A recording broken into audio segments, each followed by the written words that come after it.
Ada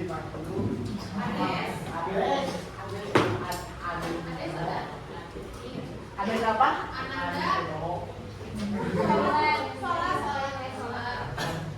Dari sholat. Kamu sholat aja. Sholat.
Panas di listrik, awaknya panas karena keadaan itu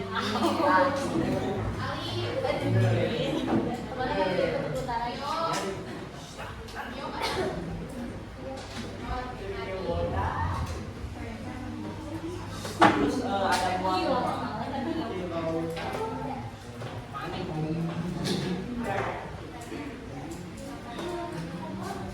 Mat, pakai parfum lagi enggak? Minta lagi dong. Yo. Spray.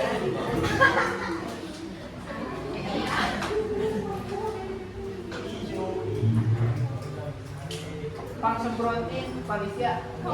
Nah, aku abis kita jauh. Ampun. Tangannya Sebelum kita masuk ke materi baru, alangkah baiknya boleh kita berdoa terlebih dahulu ya. Kita ulangi ya, bareng-bareng. Berdoa dimulai.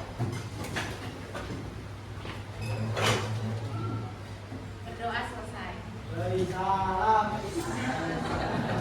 Udah ngomong apa lagi udah. Nah, sekarang kita akan belajar tentang apa?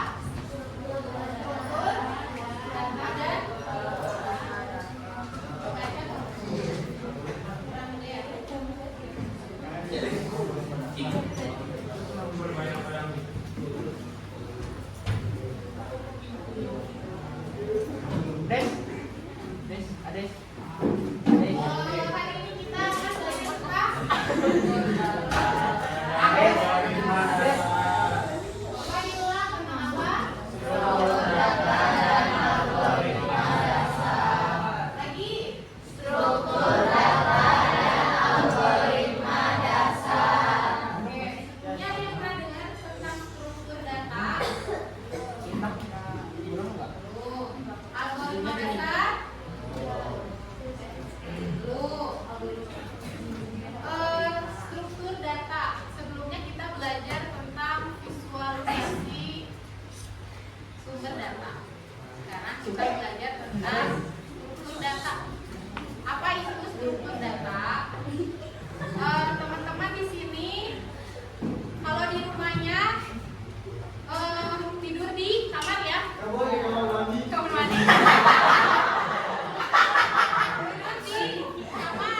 ada video.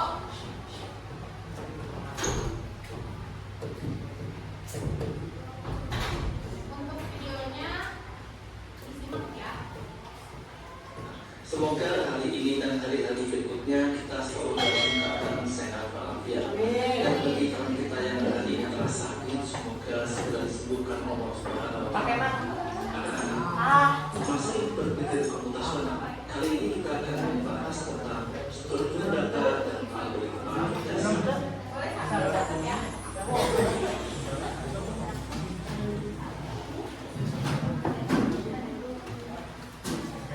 Bayangkan kamu memiliki kamar yang penuh dengan mainan, boneka, ilmu diam, dan balon-balon kesehatan. Menemukan mainan yang kamu cari bisa memakan waktu lama dan berprestasi. Nah, struktur data bagaikan mainan dunia digital. Struktur data membantu menyimpan dan mengatur data di dalam komputer dengan memiliki dan di lemari. Lalu apa itu struktur data? Struktur data adalah cara untuk menyimpan dan mengorganisir data di dalam komputer. Data ini bisa berupa berbagai. Coba tadi yang disebutkan video apa itu struktur data? Mainan. Yang bandana. Videonya tadi benar ya. Coba diulangi apa? Untuk menyimpan data di komputer. Untuk menyimpan Data di komputer. data di Komputer. betul. Ada yang bisa pakai kaki? Ada bu, ada bu. Organisir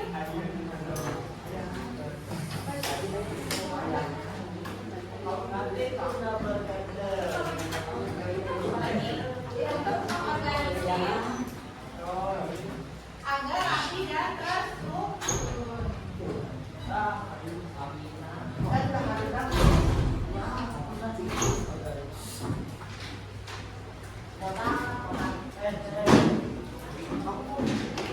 Jadi fungsinya mengorganisir agar apa terstruktur.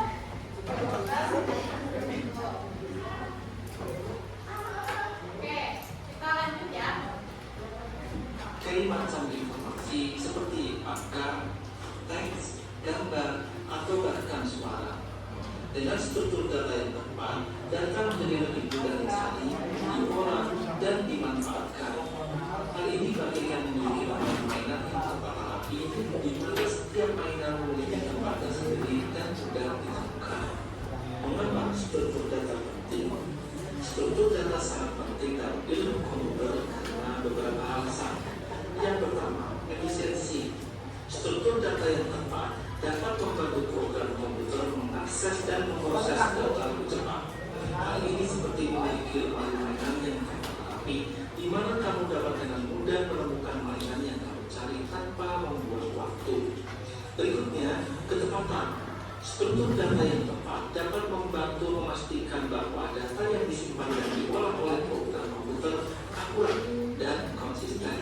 Hal ini seperti memiliki lemari mainan yang terorganisir dengan baik, di mana setiap mainan memiliki label yang jelas dan mudah dibaca.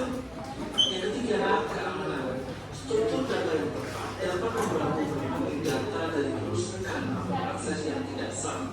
Hal ini seperti memiliki lemari mainan yang terkunci, di mana hanya orang-orang tertentu yang memiliki akses di dalamnya. Tadi disebutkan fungsi struktur data. Ada yang bisa menyebutkan tadi di video fungsi struktur data apa?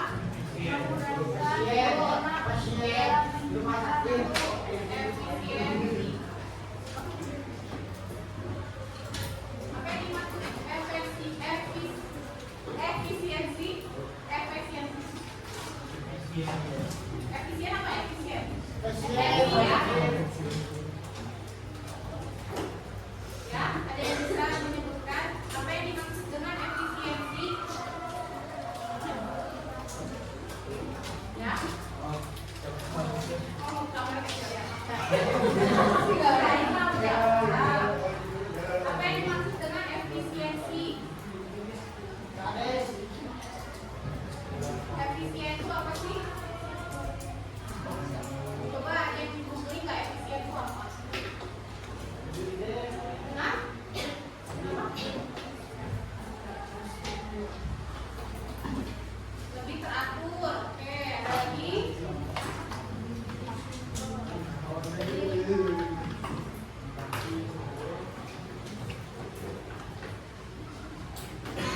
ketiga tadi fungsinya apa lagi? Selain efisiensi, kecepatan, satu lagi keamanan. Betul. Tadi keamanan. Maksudnya keamanan apa?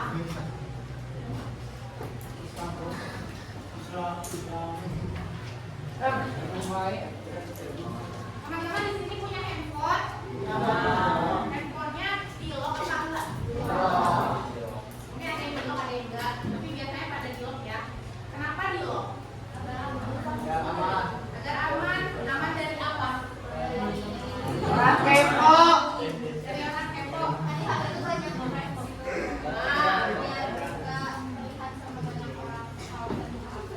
Biar nggak baik terlihat sama orang kalau saya buka HP, karena di dalamnya ada data-data yang sifatnya privacy, ya.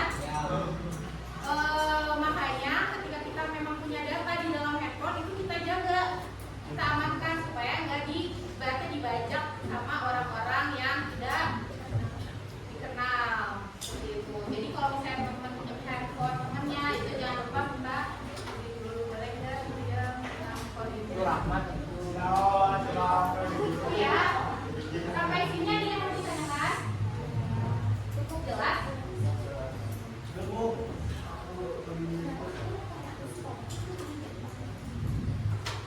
Sudah dicatat? Videonya kelihatan nggak?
Kita lanjut ya.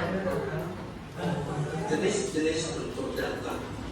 Ada banyak jenis struktur data, masing-masing dengan kelebihan dan kekurangannya.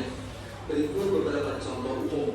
Yang pertama adalah array, menyimpan kumpulan data dengan tipe yang sama seperti angka atau teks. Array mudah diakses secara acak, tetapi tidak efisien untuk memasukkan atau menghapus data di tengah array. Daftar, menyimpan kumpulan data yang tidak memiliki urutan tertentu. Daftar mudah untuk memasukkan dan menghapus data, tetapi tidak efisien untuk diakses secara acak. Yang ketiga, tumpukan atau stack, menyimpan data dengan cara tumpukan piring. Data yang terakhir dimasukkan adalah data yang pertama kali akan dikeluarkan. Tumpukan sering digunakan untuk menyimpan riwayat operasi dalam program. Yang berikutnya adalah antrian atau queue, menyimpan data dengan cara antrian. Data yang pertama masuk adalah yang pertama kali dikeluarkan. Antrian sering digunakan untuk menampung data yang harus diproses secara berurutan. Pohon, menyimpan data dengan struktur hierarki seperti pohon. Pohon sering digunakan untuk mewakili data yang memiliki hubungan antar elemen seperti struktur organisasi atau direktori file. Graph, menyimpan data dengan struktur hubungan antar elemen seperti peta jalan. Graph sering digunakan untuk menyelesaikan masalah rute terpendek atau mencari koneksi antar elemen. Sekarang kita masuk ke jenis dari struktur data. Ini sudah ibu tuliskan jenisnya ada berapa? Ada 6. Tadi array. Array itu apa?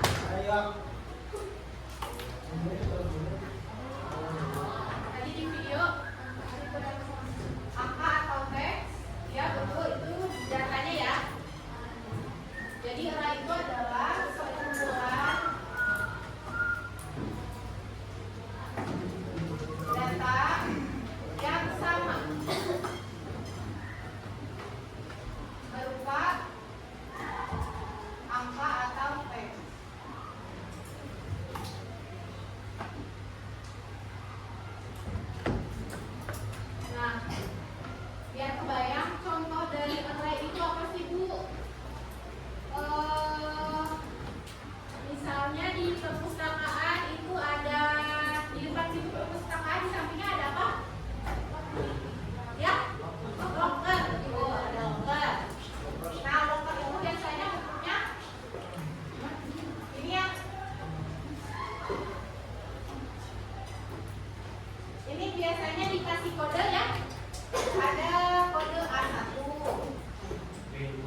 Jadi kalau misalnya digambarkan di situ ibaratnya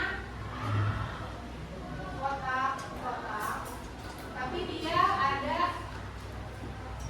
linknya, ada yang menunjukkan.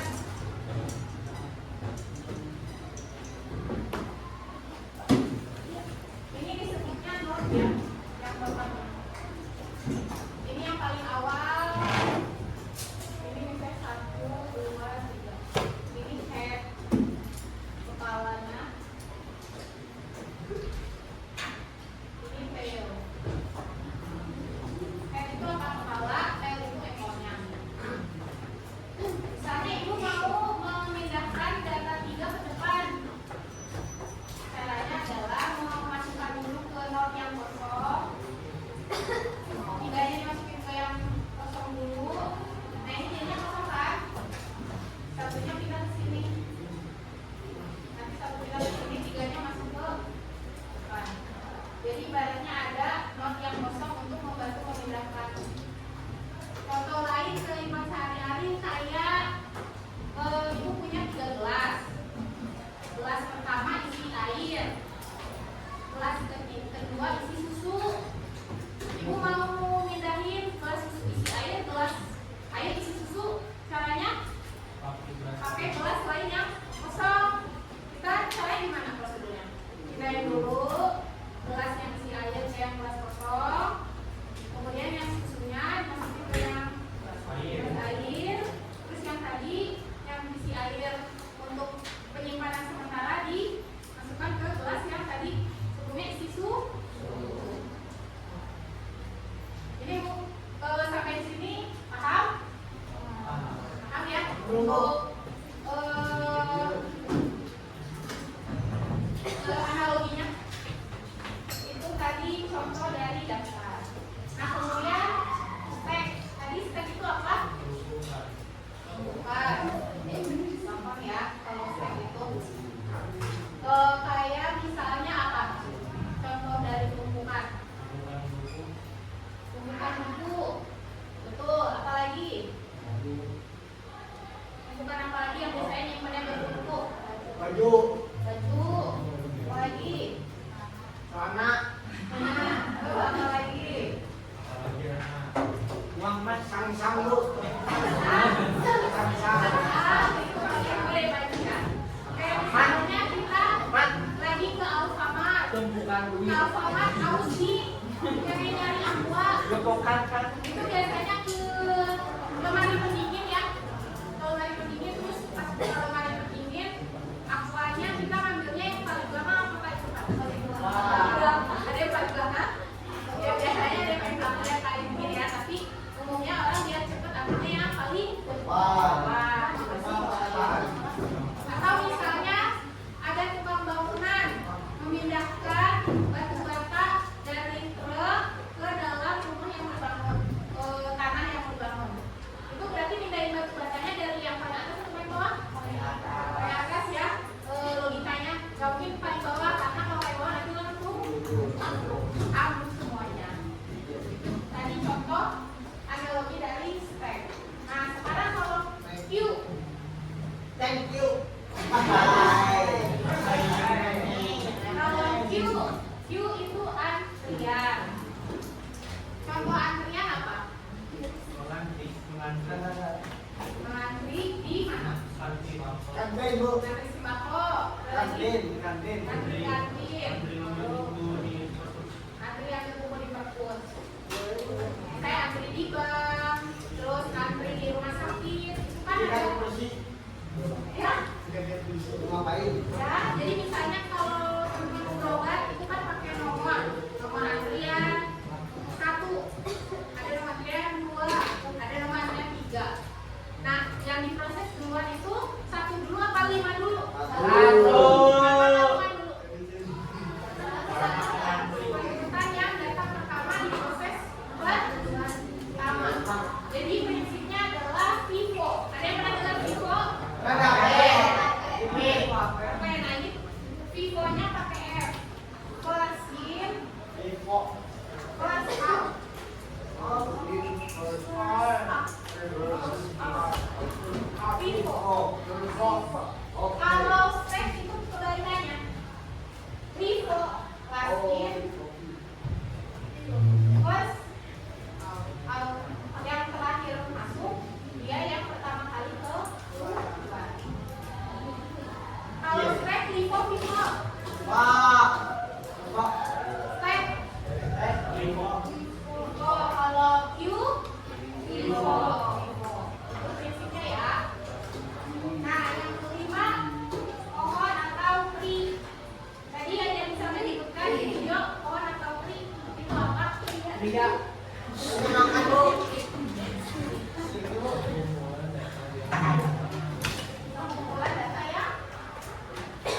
Almen.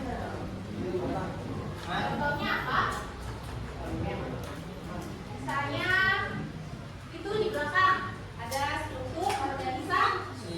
Di kelas ini tuh ada KM, ada KM, ada sekretaris, ada bendahara. Itu saling berhubungan dan memiliki hierarki. Kalau di komputer itu biasanya direktory file.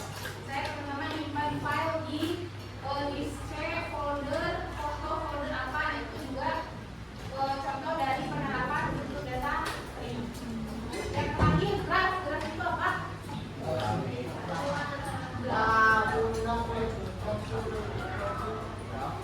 itu adalah kumpulan data yang berhubungan untuk menemukan rute tercepat. Teman-teman di sini pernah pakai Google Maps? Nah, Saya dari rumah mau ke SMA 8. Itu biasanya Google Maps nanti akan menampilkan berbagai macam pilihan rute ya. Ada yang rute paling cepat, biasa rute paling cepat, ada yang paling jauh juga. Terus ada yang merahnya, itu kalau merah tandanya apa? Macet. Kalau biru? Kalau biru lancar. Nah itu juga pakai algoritma penerapan graf. Jadi dia mencari rute yang paling memungkinkan untuk ditempuh. Sampai sini ada yang bertanya? Jelas? Ya.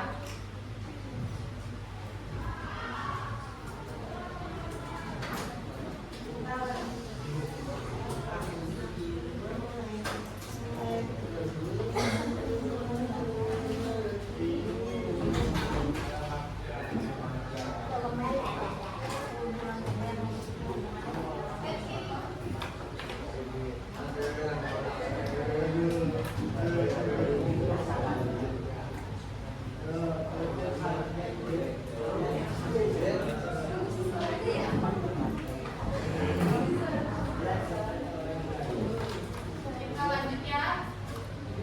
Mempelajari struktur data di SMA. Mempelajari struktur data di SMA merupakan langkah penting bagi siswa yang ingin memahami cara kerja komputer dan mengembangkan program yang efisien dan efektif.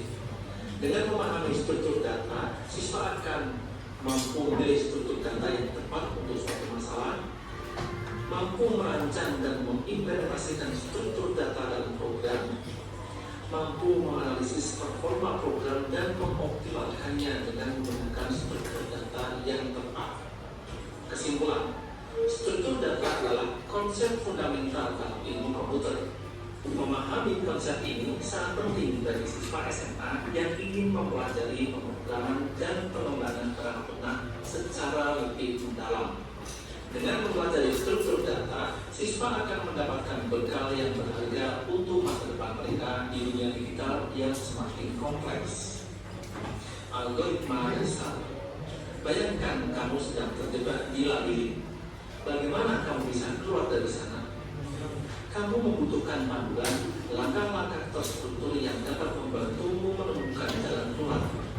Panduan ini ibaratnya algoritma dalam dunia digital. Lalu apa itu algoritma? Algoritma adalah urutan langkah-langkah logis yang disusun untuk menyelesaikan suatu masalah. Algoritma harus jelas, terdefinisi dengan baik, dan dapat diulang. Dengan kata lain, algoritma adalah persepsi itu untuk menyelesaikan masalah dengan cara yang sistematis dan efisien. Contoh algoritma dasar. Kita masuk ke contoh. Tadi algoritma dasar disebutkan apa itu yang dimaksud dengan algoritma dasar. Apa? Betul.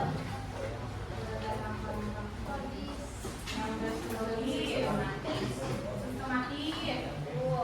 Jadi algoritma adalah langkah-langkah yang dibutuhkan untuk menyelesaikan suatu masalah atau tugas tertentu. Misalnya, teman-teman mau bikin, saya dikasih tugas, coba bikin Indomie. Nah, langkah-langkah bikin Indomie gimana? Dasarnya.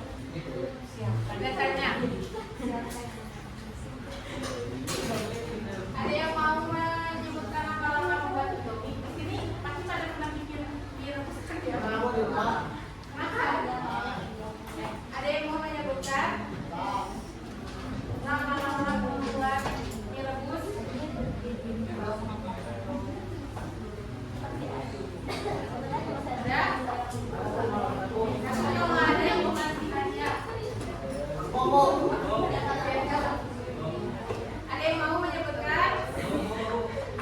Bu.